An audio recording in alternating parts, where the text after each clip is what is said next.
Hello and welcome to episode 279 of Drink the Movies. I'm Brian here as always with Michaela. Michaela, have you ever had the kind of day where you go off, you go to your job for the day, and you end up getting stuck there for like 10 years, and then it's time to commute home, and you get lost, and it takes like, I don't know, like another like, I don't know, like 7 to 10 years to get home.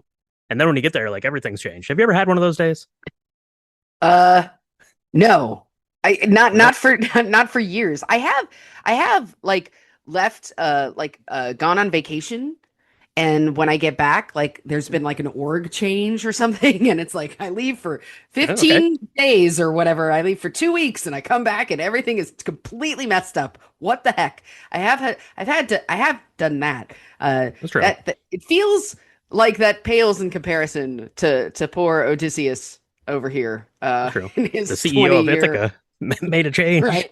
Odysseus didn't have anywhere to go when he got home. Yeah, absolutely. Today we were talking about the Odyssey, which is a monumental tale. It is a monumental film. Hopefully everyone's had a chance to see it. It took us like a week to get out to see. We had to go on our own Odyssey, which isn't as taxing as spending 7 years on an island Charlize Theron. with Charlize Theron. That's tougher than what we had to endure. But we did eventually make it out to see it, and today we're going to be talking about the Odyssey. We'll get into the story a little bit, probably. Although there are probably people that are way better equipped at telling the tale of the Odyssey than we are. But we're going to talk about the new film, so buckle in. Go ahead. It's probably not going to be 3 hours. I don't know. Time will tell. But before we get started, we are going to need a cocktail to help us on our journey. So let's do this, Michaela. Let's grab some Amaro Averna, and we'll be right back to mix up this week's drink. So Brian, I decided I looked up a bunch of cocktails trying to figure out like a fun flavor profile. And I realized that we had just done Moana, so I didn't want to do anything with the ocean. Sorry, Mm, not sorry. Um, and besides, I really wanted to do something that was kind of dark and kind of edgy, something that we'd never done before. And there is a liqueur that I had in my liquor cabinet that I had never opened. And it was called the Amaro Averna. I don't know if you've ever had this. I don't know if I don't. I have no idea how it showed up in my liquor cabinet, but I hadn't opened it, and I was like, I should make a cocktail that is going to be delicious and feature this amazing kind of like aperitif. Have you had this before, Amaro Averna? I have not had it before, but we had it just a couple of nights ago, and I don't know how you guys. I think you walk into the liquor store and things just fall into your basket. Sometimes I think is how that happens. Bet. So yeah, this was the first time that I've ever had it, and I've had several Amaros. There are a bunch of them available now that you can go and find, and they all have kind of different flavor profiles. So you really want to kind of dial it in, and a good way to do that if you're wanting to get into Amaros at all, you can have it neat or just over a little bit of ice. You can kind of pick up the flavor profiles and then decide how you want to do your cocktails kind of based off of that, right? You can have it neat. You can have, I think, like Amaro and Coke, I think is something very popular to do in Italy, where these are coming from. And the Amaro Averna specifically is coming from Sicily. Did Odysseus make it to Sicily? I don't know, but the Amaro comes from there, and it is very delicious. It is, bitter and herbal, right? It has a bunch of like roots and barks in it, the thing that goes into Amaros, which is what makes them Amaros. But the Averna has a little bit of caramelization to it. Don't think sweet like a Werther's original caramel. Think more of like a burnt like caramely essence, like almost like you would get in like a nice bourbon where you're getting those caramel notes from the barrel. It's more of that, but it does kind of soften that bitterness, that bitter notes to the Amaro. It gives it a nice, little bit fuller mouthfeel there, and it pairs really nicely in something like today's cocktail, which you are calling the Cyclops. I am calling the Cyclops. Um, it's kind of, yeah. Well, we'll talk about it. Okay, so the way to make this is in a shaker tin. You're gonna put 2 ounces of your favorite bourbon. I would suggest like a decent bourbon, nothing super high proof. Don't do that Mhm. because we're gonna mix a bunch of stuff into it, including the Amaro Verna. You're gonna put half an ounce of that, 2 dashes of chocolate bitters, and a quarter ounce of your favorite coffee liqueur. You're gonna stir this because it is a bourbon drink, and apparently Mhm. that's what Mhm. we Mhm. do. So I would stir this. I don't know, do like 20 or 30 stirs, just enough to get a little bit of that ice melt, and then you're gonna put it in a um, kind of like a rocks glass with a big ice cube, and enjoy it. because it's Mhm. amazing. Now, if you wanted to garnish it, you could use like a orange rind if you wanted to do that because it's going to really like offset the chocolate and it'll be kind of and you can express the oil over it if you wanted to. You don't have to. That wasn't how I designed it, but I mean, I say I designed it, but like when I thought it up. But it's I have to say um the chocolate bitters here really does some amazing work. I don't understand how two dashes of something can absolutely change an entire flavor profile, but Mhm. it always amazes me how bitters work because it completely creates like this like I don't know, this chocolate feeling in your mouth. And I use Scrappy's chocolate bitters, which is really amazing. I know you have a favorite that's also really good. Hmm. Yeah, I have a Mexican chocolate bitters there, but yeah, also extremely chocolatey. And the chocolate bitters does a really nice job because it kind of bridges the gap. Kind of tugs at some of the sweeter notes of the Amaro Averna, and plays in some of the bittering notes of the coffee liqueur and kind of ties those together. You definitely want to make sure that you give this a good stir because the Amaro Averna is a little bit viscous, so really kind of get it incorporated there into the bourbon before you pour it into your rocks glass over a big ice cube and sip and enjoy. Yeah, this is delicious. I love it. I love little riffs on the old fashioned here, and the Amaro Averno was really nice. I'm excited to play around with that a little bit more. Maybe even just have it neat because there's a really nice kind of flavor profile there in the glass, and yeah, I think it's a really good one to try out, especially if you're about to embark on an odyssey. Word to the wise though, do not use any of Cersei's ingredients if you're going to be thinking of what you want to garnish this with. Don't do that. So let's do this, Michaela. Let's go ahead and mix up another one of these because we've got some stuff to talk about, and we'll be right back to chat about this week's film, The Odyssey. Spoiler warning for the Odyssey.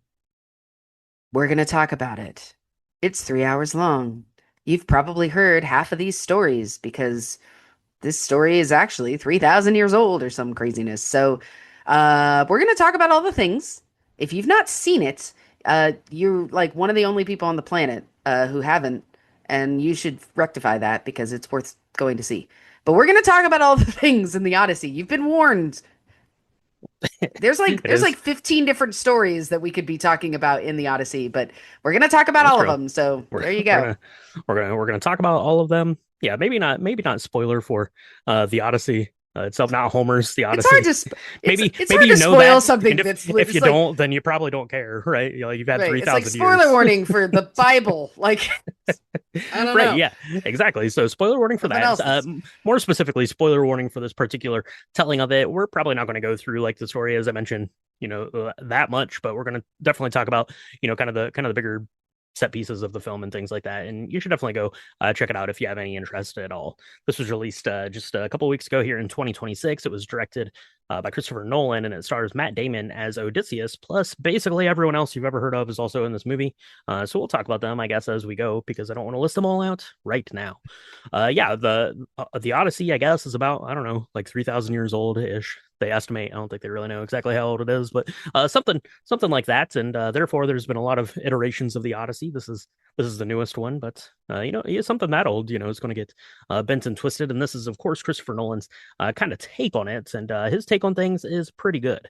I guess word on the street was after Oppenheimer came out, and it did okay, right? Oppenheimer was okay. It was an all right film.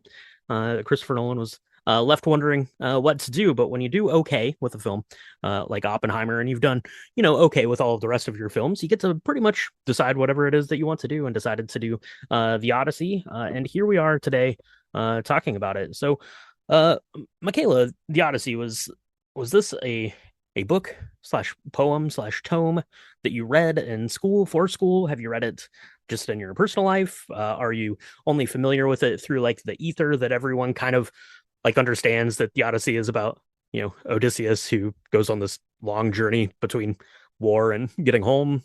What's your Odyssey with the Odyssey? what's my Odyssey with the Odyssey? So I read like a children's version of this Okay, when I was in eighth grade in my reading class because we had a whole class called reading, which was reading. Yeah. interesting Hmm. when I think I about think it. we It's had a different reading than it. class. Yeah, I think so. Did you? Yeah, it was different I than think so. English. different than English, which is like in elementary also school, I think. Yeah. Yeah. yeah. Well, English But was about like writing, I think, maybe. maybe I don't yeah. know. Either way, Miss Haramio was my teacher, and she was like, "We're going to talk about the Odyssey," and she picked the absolute most boring version of this story that you could possibly read. Uh, Okay. we didn't know, like Patroclus is that's not his name. It's probably pronounced Petroclas, but all I remember Mm. is there was a lot of things with Patroclus. And anyway, that was the first time I read it. And That then sounds I more had a Texan, to son, be honest. Patroclus. He was like, "Yeah, my 6-shooter doesn't work." The Battle of Troy. Yeah, here we go. No, and then I had a son who I decided I wanted him to learn, all the Greek myths and Greek Mm. mythology, and so Okay. we did a better version, and it was set up. It was the same author who does the Magic Treehouse books. I mean, Okay. if you've ever heard of those, that series, they did Merlin missions. Like the same author whose name has completely escaped me. She did, and it really amazing like children's version of the Odyssey in like 2 different books. And so I covered that, and my son absolutely loved it. So uh, I thought I was so excited when I saw the very first preview of this film because I was like, "Oh my gosh, I wonder how much of the actual Odyssey it's going to be, is going to be actually in it because there's so many like mini stories of this poor guy's journey trying to get home. Like there's 87 things that happen that could Mm. all be included or not. And then I was like, this film is going to be 87 hours long and it was only 3, but they managed to talk That's true. about pretty much everything that happened. It was Yeah, really kind of that's neat right. how they Yeah, managed to do he, that. he did all the stuff. Yeah, I mean, Christopher Nolan, we talked about when Oppenheimer came out and what an incredible adaptation that was, based on, the book, The American Prometheus, right? That Oppenheimer was based on, which is like, Right.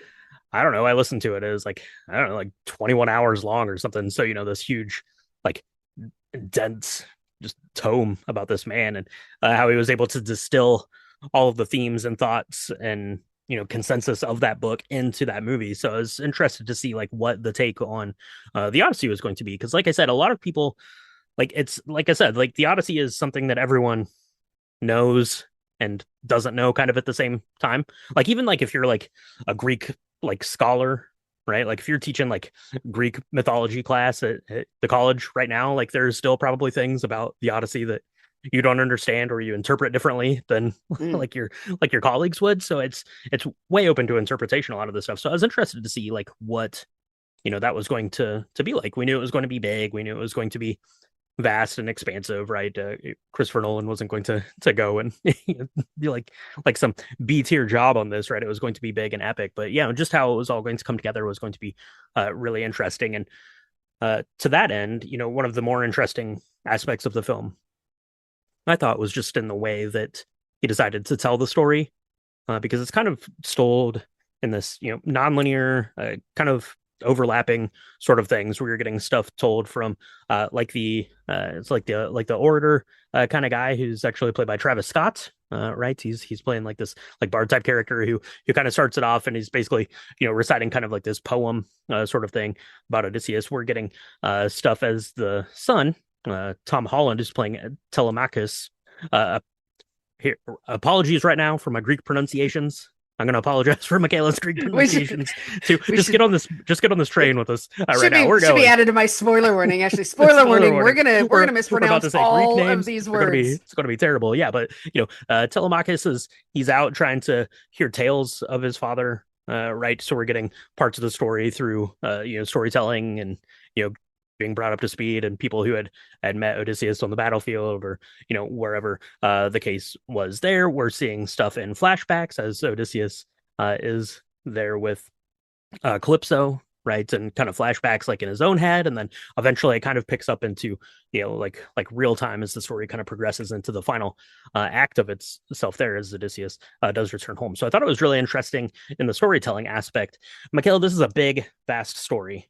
I thought it held together really well telling it that way. What did you think? Were you looking for something a little more linear or bouncing kind of back and forth? How did you think about the story structure here that Christopher I Nolan gave us with the Odyssey. yeah, I think it almost had to be done the way that Christopher Nolan did it, kind of to wrap it. It needed a wrapper because I feel like if we had done this linearly, um, and maybe other versions have tried, but I think it would have felt very tedious as an audience to be like, oh my God, Mhm. what do you mean? Now there's another island? Like it just would have been like it just Right. would have been too hard, right? And it would Mhm. have because it's supposed to feel like that in a sense that it's like this vast like journey Yeah. that is, Like 20 this years treadmill you of can't get off of. Yeah. right. But I think it would have been too tedious. And it was a long film, but I didn't feel like it was long in that sense because of the way that the story kind of unfolded, where we had like this jumping kind of back and forth of what happened in the past versus what is going on in Ithaca between, the queen Penelope and Telemachus, and like what is happening there versus like Odysseus is like on this island with Calypso, and he's like trying to remember, and then he's like, "Never mind, give me a lotus flower," and then he's trying to remember again. Like I loved the way this kind of unfolded in that sense because it kept the audience like gripped in like the story itself and without feeling like anxious or tedious about it towards the end, right? Like so Hmm.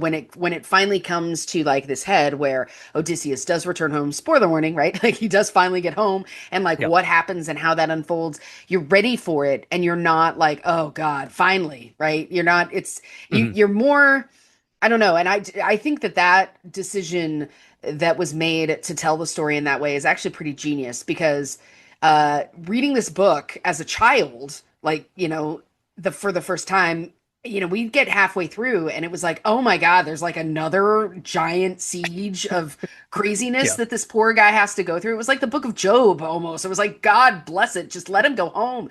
And you can't have your audience feel that way when you've got like six more things that they have to actually do. So I Right. don't know. I Yeah. really thought that that was an ingenious way to like tell the story and have it unfold.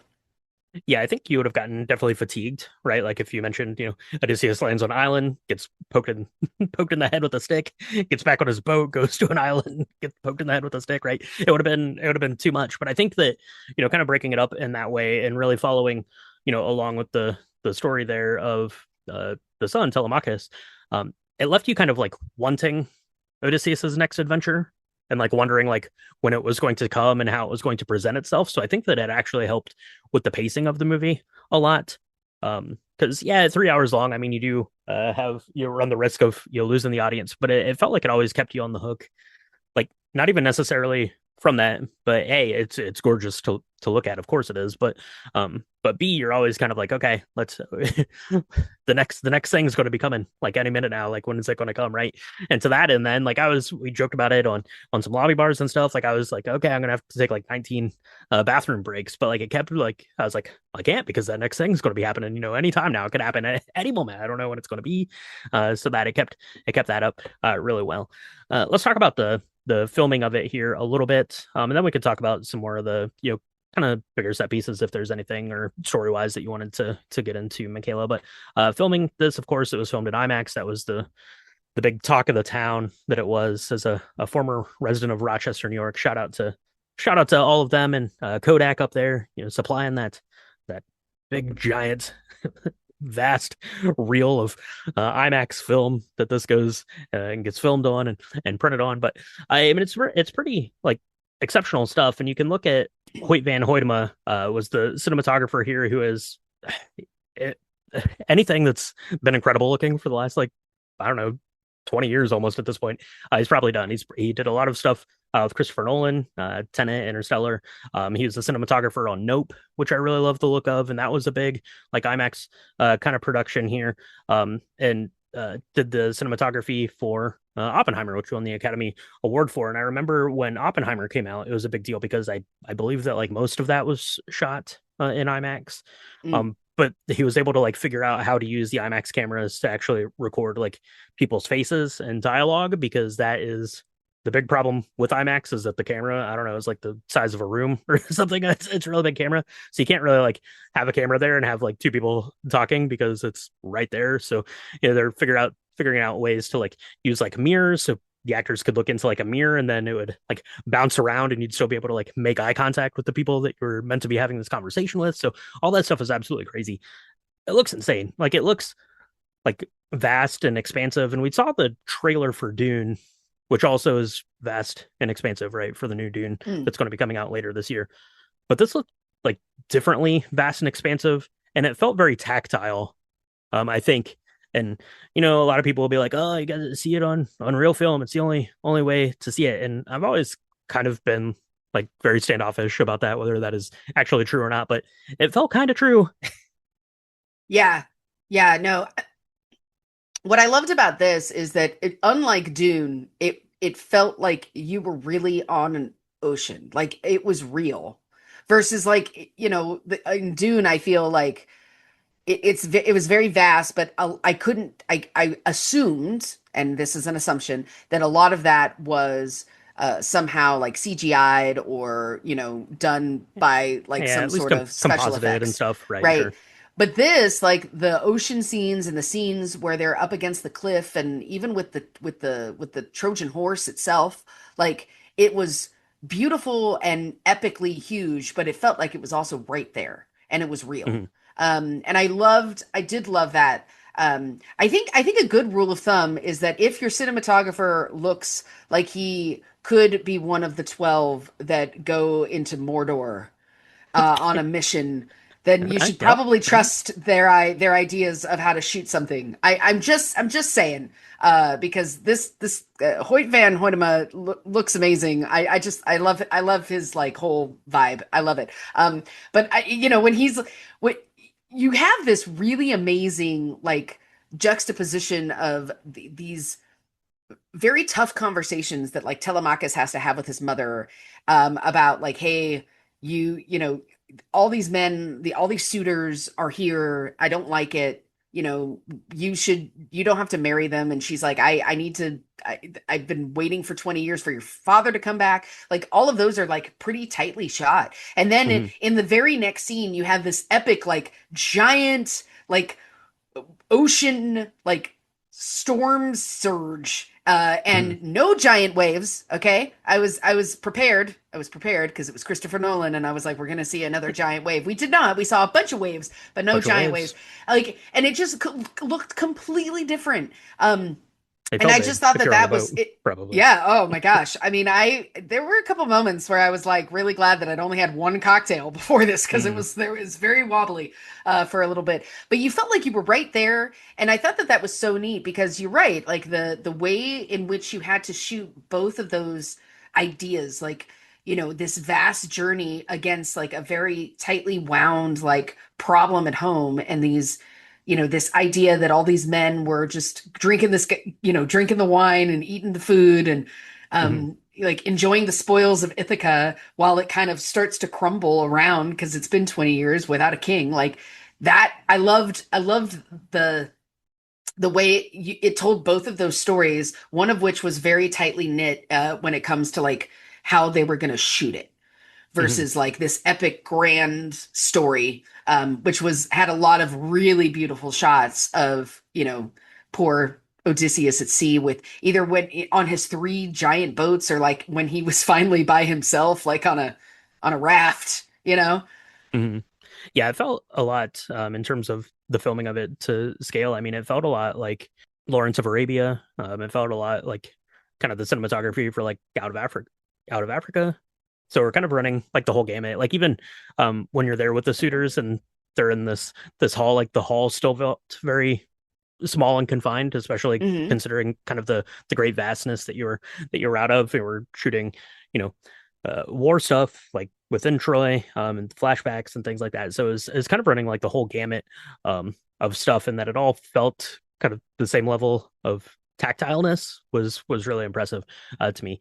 Let's talk about I guess just some of like the more like story piece kind of things of it, just so we can make mention of some of the other actors here. So you mentioned obviously Odysseus goes off to to Troy to fight this war. He knows that he's going to be there for at least 10 years, which seems like a long time. It ends up being quite a lot longer than that, but leaves Penelope behind, played by Anne Hathaway. Incredible.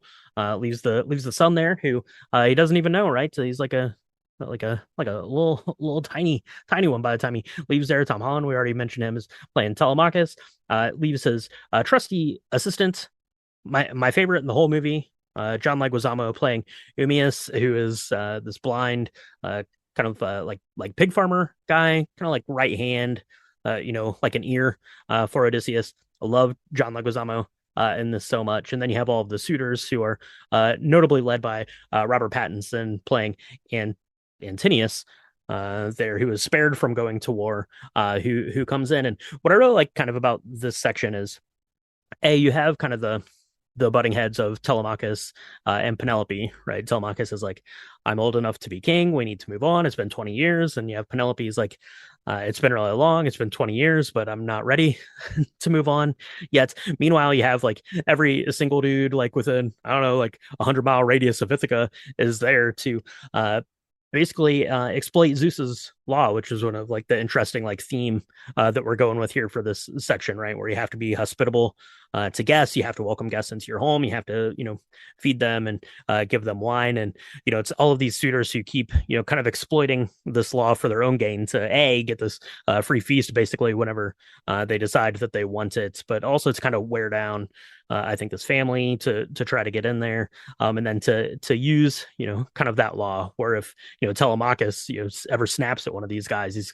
going to be cast out for breaking Zeus's law. So they're kind of exploiting it. What do you think kind of about the home section here of Ithaca, and then we'll get into some more of the adventuring bits. So I thought that the production design was amazing. I really thought that the costuming was awesome. Both of those individuals, let's see here, I had their names, Ruth Dijon and Ellen Mirajnik. I'm hoping I said that right.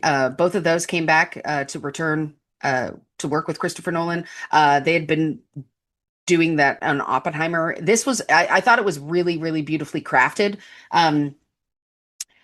I really loved the idea that thematic element of like Zeus's law and how that was used as a mechanism to talk about the characterization of Antonius. I really loved that because you have this idea that I guess they really believed back in the day where a god could take the place of a person and look like a person and walk into a Mm, place. And if you didn't receive them and give them, shelter and something to eat and take care of them, if you had the means to do that and you refused them, then that was going against Zeus's law.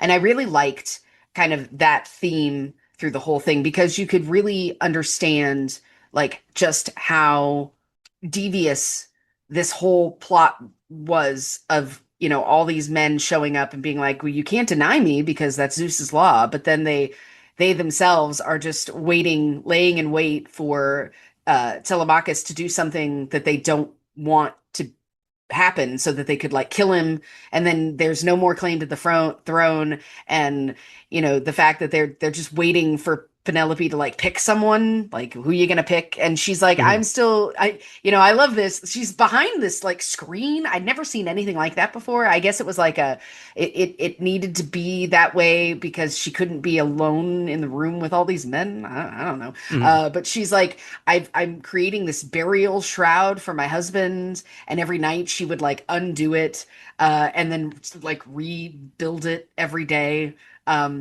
And so they're like, are you ever going to finish making this thing? And she's like, when I finish, then I can pick a man.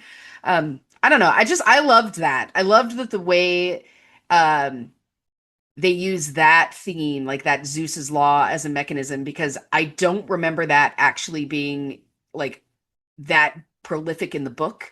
And so I thought that that was really neat, a neat way to tell this part of the story and like really highlight the treachery of what was going on.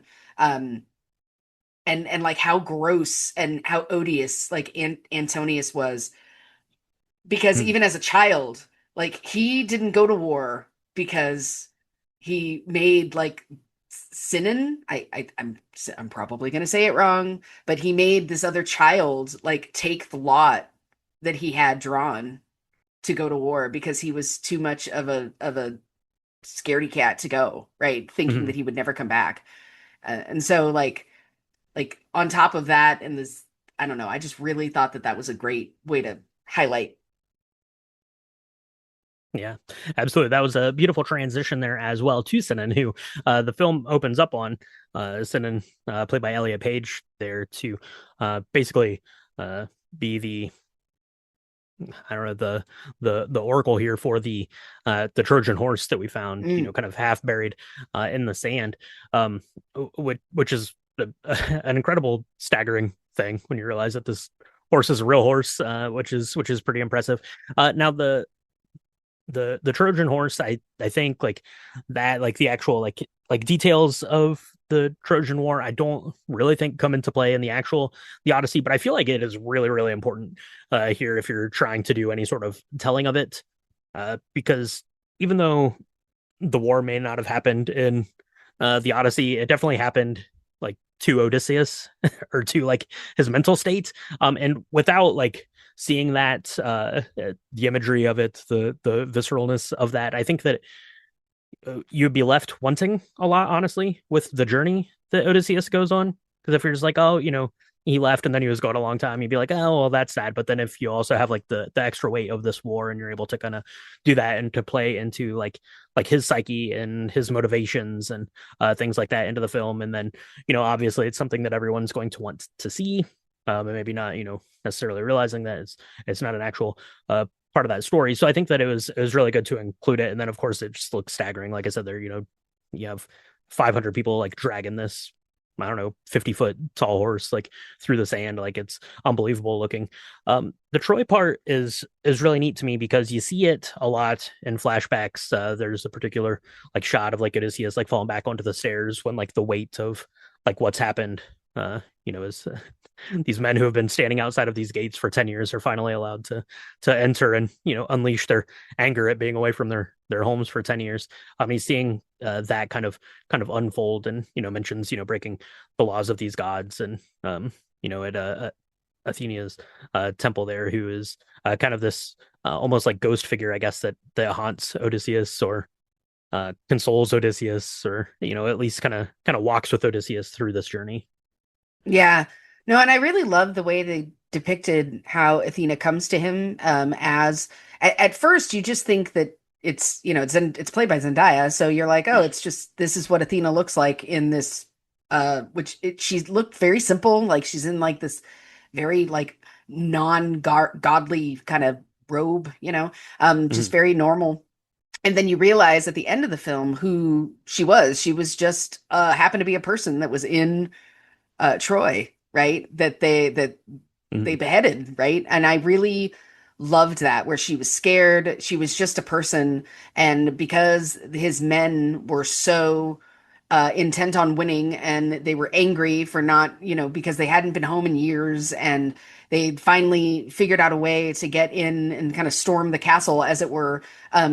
They killed everybody, not just the soldiers that were guarding it and things, right? So they sort of they that idea that killing of all these innocents has weighed on Odysseus, as well as the fact that he misses home, and like that piece I thought was really cool, that she came back to him in that form to kind of judge him, but also like you said, console him, and forgive him. I don't know. I really thought that that was neat, because not one time in any story did I ever think of Athena as like coming forward in in that shape. I thought that was really, really cool. Yeah, it was really neat that kind of put it into like taking on the appearance of like an actual person that he witnessed, right? Like one of, I think she was Mhm. meant to be like a priestess at this kind of temple to Athena. So I thought that was really neat and really well done, and then it was very impactful every time Zendaya like comes in as Athena to lay down some wisdom or or some hope or some I don't know, to get into the head of Odysseus, there as it were. I thought was really interesting. Let's talk about Odysseus here and his journey. He goes through a lot of things. Obviously, right? They land on the island. There's the Cyclops there, the namesake of our cocktail. That's pretty impressive. We go to another island. We meet up with Circe, who goes in and says she's going to give everyone some food, but turns the soldiers into pigs. Odysseus has to kind of fend her off. They go to another island where there's some giants. They go through the sea where this like seven-armed beast comes in, or six-armed beast comes and claims so many of the men there. Mm. They go to another island where they're forbade from eating any of the cattle that are there before they eventually you kind of give in to that temptation and leave Odysseus alone here on this journey where he eventually ends up on this island with Calypso there for I think like 7 years there to forget about his past and re-find himself there to that end as well. Were there any of these that I don't want to say stood out because they're all very impressive on their own rights, but which pick one or two. Let's talk about those. I mean, I think you're right. I mean, I think all of them are pretty great. I mean, the whirlpool Mm, scene I think hmm is amazing. I have no idea how they did it, but it looks real cool and terrifying. I loved Circe's like the scene with the witch goddess who turns them into hmm pigs. I love that she by Samantha actually. Morton. Yes, she's amazing. I thought it was gross. Like, first of all, the soup looks like it has tripe in it. Don't ever eat that. That looks like it's a parasite. Don't do that.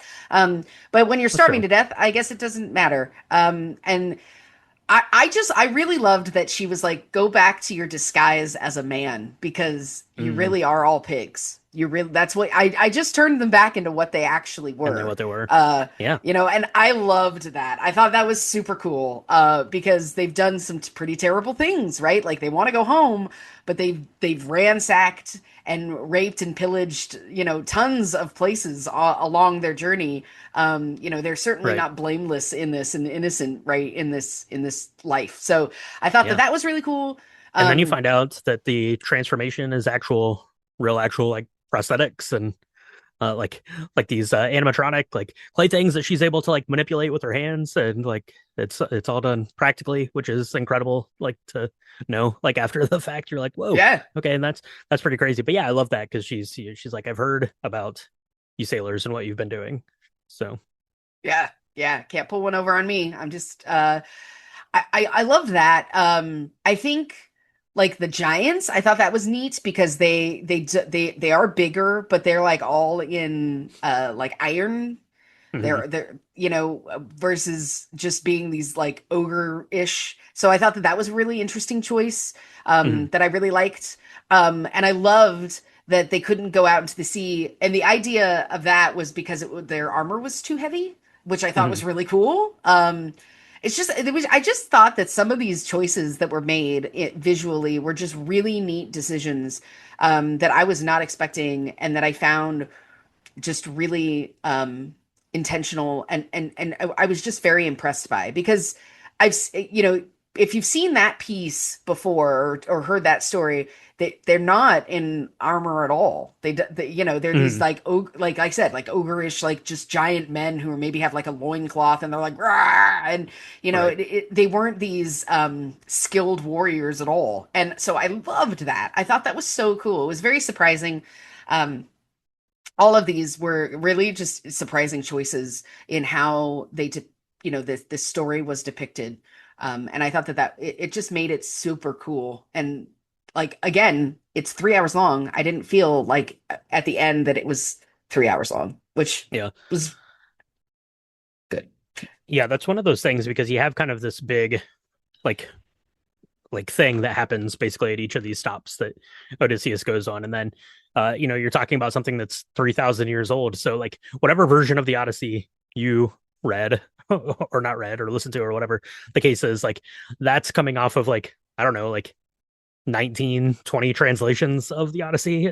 So like everyone has kind of their own like little flair to it. And then in your head, you kind of imagine what all these things are going to look like. And now you're seeing, I guess, what, Christopher Nolan imagined that they look like, right? Presumably. So that's kind of neat. Like the Cyclops design is really interesting. Has like the sideways eye kind of there, and like the sound of like the scream, and like does the sound that the scream in the film makes line up with like the scream you heard like in your head when you read the Odyssey for the first time. So you have a bunch of stuff like that, and then of course you get to the island there with Calypso, which is really beautiful. Like we don't I guess technically we go to like Calypso's, I don't know, like little like tent or shelter kind of thing, but they don't really like explore it that much. Most of their time is spent kind of waiting in the shallows of this beach where Odysseus is kind of, just collecting the scrapped remnants of his boat, and he doesn't even really understand why. And I really liked kind of that sentiment. And I don't know if it's a specific line from the Odyssey or if it's just something that got written into the script here, but Calypso's like, your head might not know what you want, but your heart will always follow what it wants. And I thought that that was kind of a really neat sentiment, especially, when you're talking about the journey here of Odysseus. Speaking of the journey of Odysseus, Odysseus does make it back to Ithaca. Ithaca now has changed for the worst. It looked mostly the same to me, to be honest, but it's okay. There's a bunch of bozos in there trying to get with Penelope. That's not great, but he hears tales. Well, he doesn't hear tales. Does he hear tales? He does hear tales. When he goes to down to Hades. And the old general is like, I went home. I thought everyone was going to be happy to see me.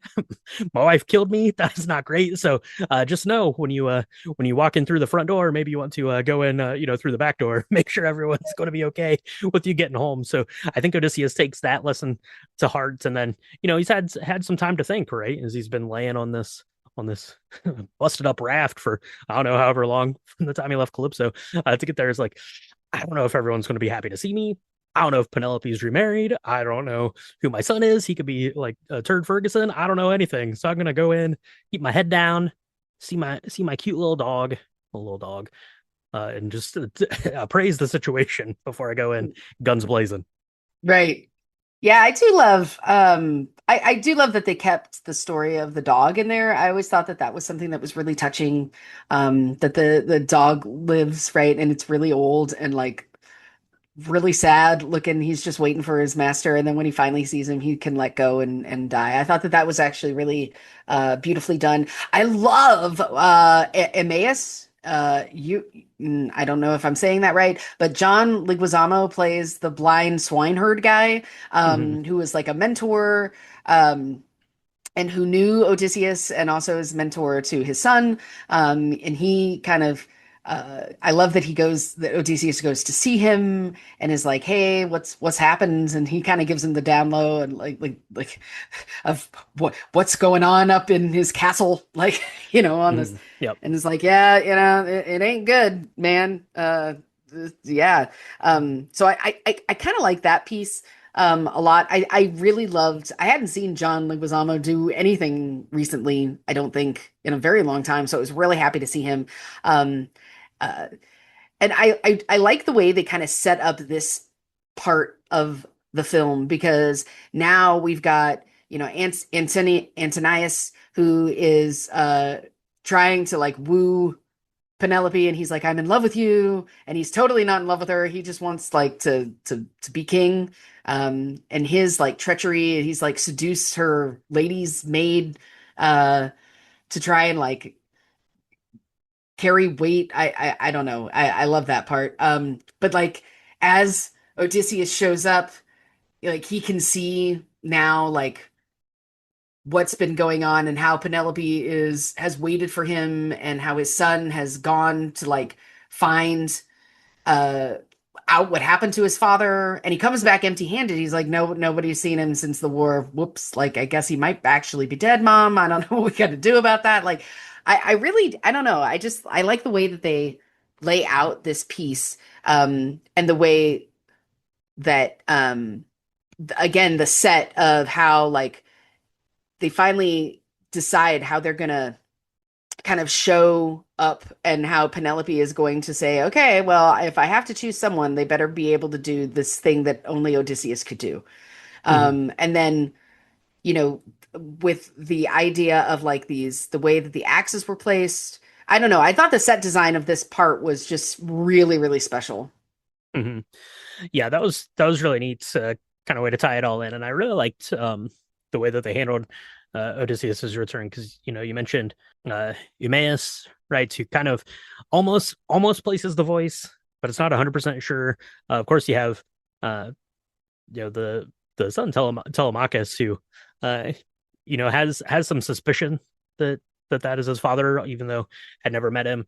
One of the like chambermaids comes to wash Odysseus's feet as he's there talking to Penelope, and she recognizes him, and he kind of puts his hand on her face and tells her not to not to say anything, right, to be quiet. And you get the feeling that Penelope almost sort of recognizes this man as maybe even not as Odysseus, but someone that was important to Odysseus. And it kind of, makes her hold steadfast in her, belief that he is alive out there somewhere. So that's great. And then of course you have kind of this final confrontation where, all the suitors are not able to string the bow, which is very, very cool. Right. And I love you get little Antonius doesn't even try because he knows that he sucks, so it's not gonna be able to get up there. And then eventually they have this fight, and what do you get from the fight? Odysseus, he can't fight. That's Zeus's loss, so you got to go.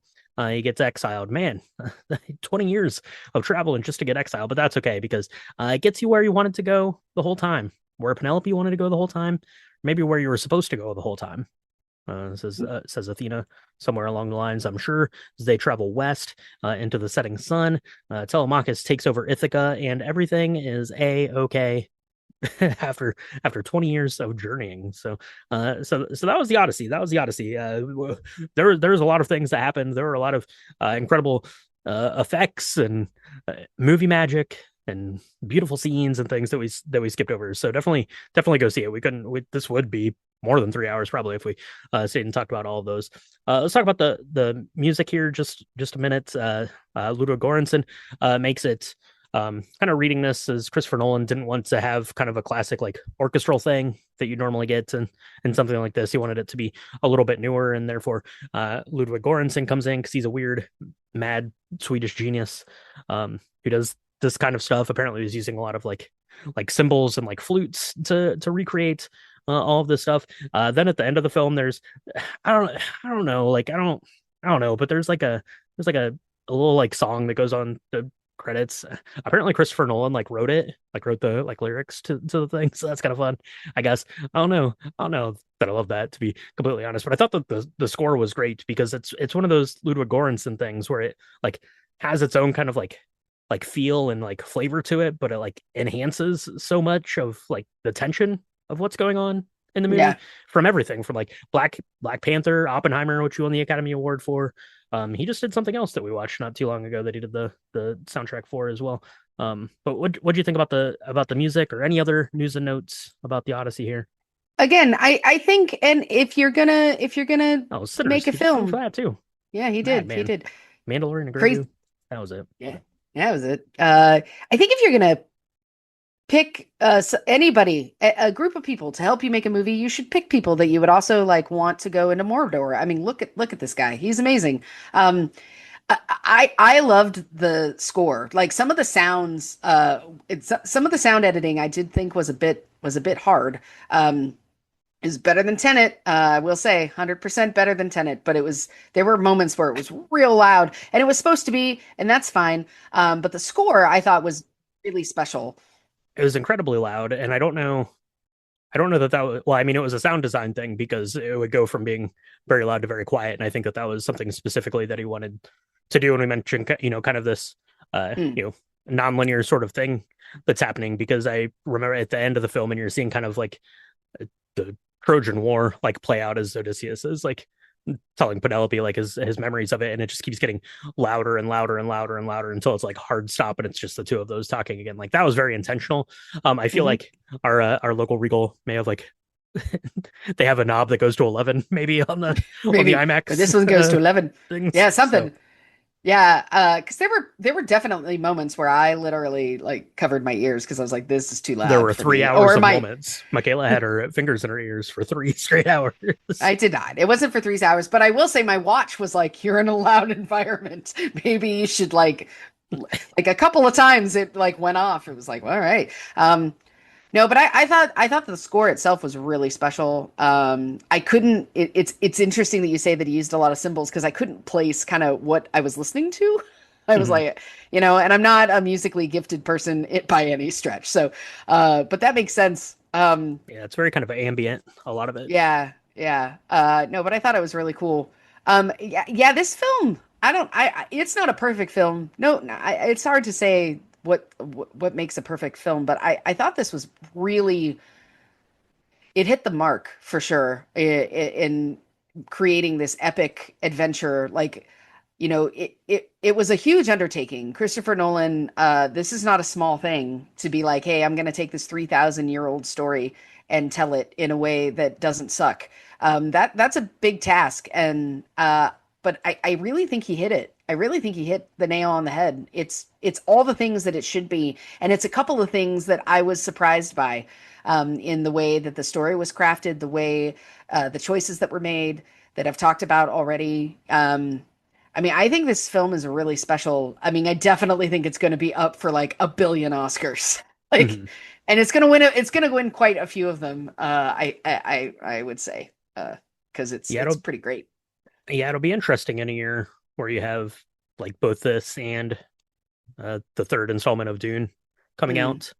out. Like how that's going to play. So that'll be interesting to watch. But yeah, it is staggering. And I mean, that was something we talked about on a hangout is we both were, obviously we knew it was going to be good. It was Christopher Nolan. It wasn't going to be it wasn't going to be terrible, right? It was going to be good, but we were both kind of wondering like how good could it be? Like because Oppenheimer wasn't that long ago. So like how good could this be? And it turns out that everyone who has told you that it's real good was, correct. I mean, it's an incredible feat of movie making. Yeah, Um, which is something we say a lot of Christopher Nolan here. So we'll see what he does next. We'll see what it does. It's up to $640 million worldwide at the moment after 2 weeks, which is pretty staggering. I feel like this is going to have legs because I think people will probably just like keep wanting to go back and see it to take it in. Especially like if you the bathroom breaks of it all, got in the way and you wanted to revisit something. And I feel like if you just go back and rewatch it, I mean, there's probably things that you miss or camera like tricks that you might be wanting to look for and things like that. Or now that you've read all these things that were done practically, like trying to like work out in like the movie making like aspect of your brain, like try to figure out like how they do these things is kind of something extra special. So yeah, that is the Odyssey. So let us know out there if you went to see the Odyssey yet, if you're planning to go see it. If you have a favorite version of the Odyssey, let us know. Let us know that because everyone in the world right now is scrambling to find a copy of the Odyssey to read so they can get it for themselves because they're like, oh yeah, I forgot all that stuff, or I never knew like all that other stuff happened. I thought he was just on a boat. So there you go. So go check that out if you have any recommendations. If you had a good cocktail, we had some good Regal cocktails there when we saw the Odyssey. We'll be talking about those on our Patreon hangout this week. So if you want to get some more info, get bonus episodes, hangouts, chats, Patreon is the best place to do that. Patreon.com/drinkthemovies. We appreciate our patrons so much. If you want to see the picture of the Cyclops episode recaps, you can do that on our website. It's www.drinkthemovies.com. Go there. You can find links to all of our things, including the social medias. So if you have any of those recommendations, send us those there. It's at Drink the Movies on Instagram, Threads, Blue Sky, and Facebook.com/Drink the Movies. We appreciate everyone who checks out all of that stuff. Michaela, we have a full summer coming up. We've got I don't know, we got something next week something, and then something else the Spider-Man. week after that. Is Spider-Man next? I don't know. I can't even keep track anymore. Yeah, we've got some stuff coming out. So make sure you're following along with the podcast. We do 2 drops a week. Where can people find us? You can find us on Apple Podcasts, Spotify, Good Pods, anywhere where Spotify podcasts are supported and distributed. You're right, we do 2 drops a week. Deep dives like the one you just heard, where we talk about a movie and a cocktail, and then our lobby bar, where we talk about the box office and a real easy cocktail that anyone, even you, can make. Um, yeah. If you like what you're hearing, there's a subscribe button on your little rectangle. I promise there is. Find it, press it, If you really would like to tell all your friends, we would love that. If you want to leave a 5-star review, it really helps us get all the Drink the Movies out there, all the Drink the Movies stuff out there. If you like video games, if you just like hearing Brian's voice, go check out Drink the Video Games. It's amazing. I pop in for a cocktail. Brian talks about all the cool history of all the video game stuff. It's really neat. It routinely gets like in the top 5 video game podcasts of all time, which is really awesome. So he does a great job. You should go check it out. Yeah, check it out. I'll have a new episode dropping here very, very shortly. So pretty excited about that. So thank you so much for that plug. And thank you to all of you listeners out there. We do appreciate it. Let us know what you thought about the Odyssey, and we'll talk to you next time on Drink Drink the the Movies. Movies. He had to believe. Had to believe, Right? just like He Ted had Lasso taught us.